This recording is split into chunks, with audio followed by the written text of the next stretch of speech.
to Cooking with Tohru. Today we're gonna make some cookies. Let's grab the ingredients that we need.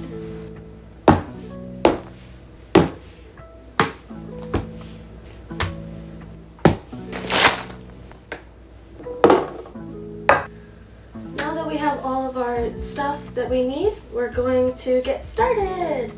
Woo! Okay, so actually, I lied. We don't have our measuring cups yet. Now we can start. So, we're making cookies. If I haven't already said that, I don't know if I did, but now I have. We're gonna start with flour. I have my flours like set in a organized container, but it's just all regular all-purpose flour. It's nothing specific. Any flour will do, I think, but that's 1 cup.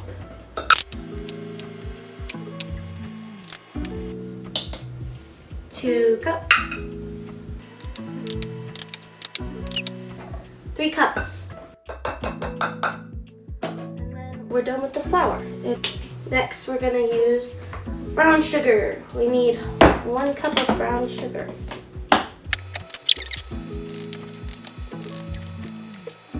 1 cup of brown sugar. And 1 cup of regular sugar.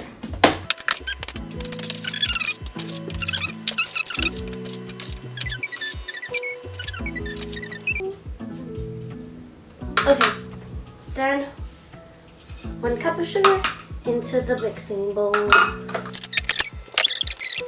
We're gonna take cornstarch, and it calls for a tablespoon of cornstarch.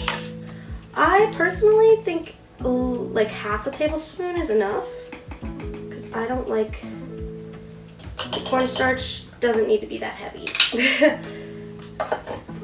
So half a tablespoon of cornstarch, or as the recipe so calls it, a teaspoon, or a tablespoon, sorry. Then for baking soda, same sort of thing. I kind of like to keep it light, but yeah.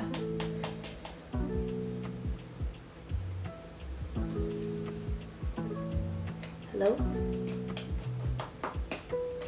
Hello? Oh, it's not coming out. Okay, there, that's enough. I'm guilty, I eyeball a lot of this stuff. Then you're gonna do a tablespoon of baking powder as well. Once again, I'm not trying to do too much, so I don't use a full tablespoon, but that's what it's supposed to be. But it turns out fine without it, so it's okay. These are all of our dry ingredients. We have to add the eggs, the vanilla extract, and then we have to melt the butter and turn it into browned butter, which I will show you guys how to do. So let me bring you guys over to the stove so that we can get that done. You're gonna need a pot or a bowl kind of thing, and then your stove. It can be any kind of stove. It doesn't have to be a fire stove. Anyways, this, so technically in the original thing, you would use a tablespoon of salt and unsalted butter, but I only have salted butter, so I'm just gonna do a sprinkle of salt after and then salted butter. But it calls for 2 sticks, so a lot of butter. 2 whole sticks in this batch of cookies. So let's open this up. You're gonna need something to mix it, by the way. Okay, so you're gonna start with turning on your oven, or stove, sorry, wrong words. And then the butter is gonna start to melt, and you want to let it fully melt. And then you basically just keep stirring it for a little while, until it turns like a brown. When it turns brown, that's how you know it's turned into brown butter. It's gonna bubble a little bit, and then you'll know.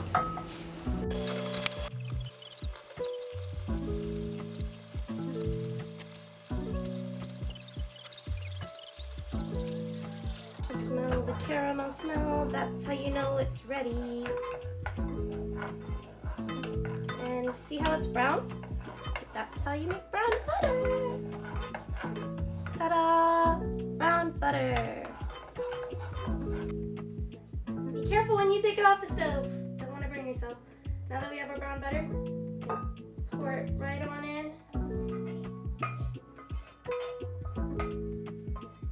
Let it sink in, because it will do that. Okay. Then we're going to take our vanilla extract. Technically, it's supposed to be a teaspoon or a tablespoon, but I just eyeball it because with vanilla extract, it's not a bad thing to have too much of it. Obviously, you don't want like the whole container, but a little bit more than a teaspoon is okay. Or a tablespoon, sorry. And then we want 2 eggs. So I'm not good at cracking eggs. But I didn't get any eggshell in there this time. Yes! Victory number 1. Can we do it again?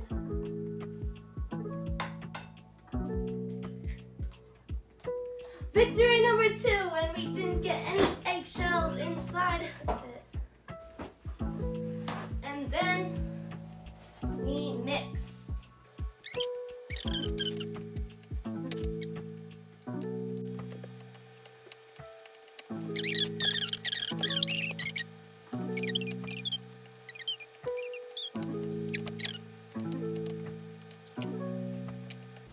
So, chocolate chips. How many of you put in? It's a lot. That's the question everyone asks. They don't know how much is too much and how much is too little. And I'll tell you, there's no such thing as too many chocolate chips. There's never enough. So, don't be afraid to pour in a lot. For the important part, which I probably should have done at first. I need to preheat the oven to 350.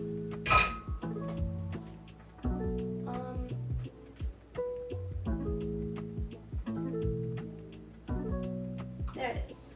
So now my oven is preheating. I am going to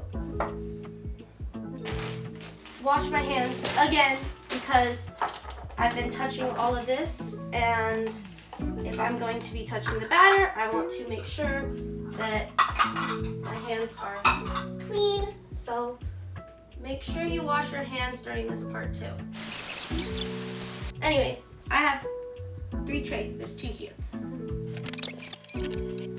I'm gonna make one in the shape of kyo because I want a cat cookie.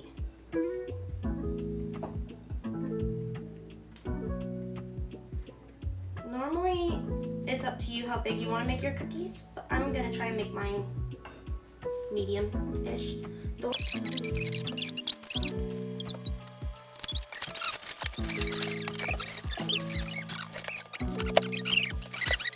Now they are in the oven, and we are going to be waiting for about 10-ish minutes. Well, you want to make sure you keep an eye on them because they could be done sooner depending on the size of cookie that you made. So yeah.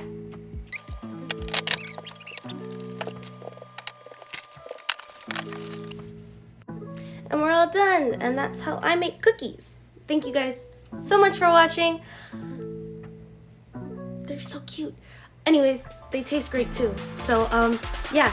Anyways, thank you guys so much for watching. I hope you guys have a great day, night, time, cookie!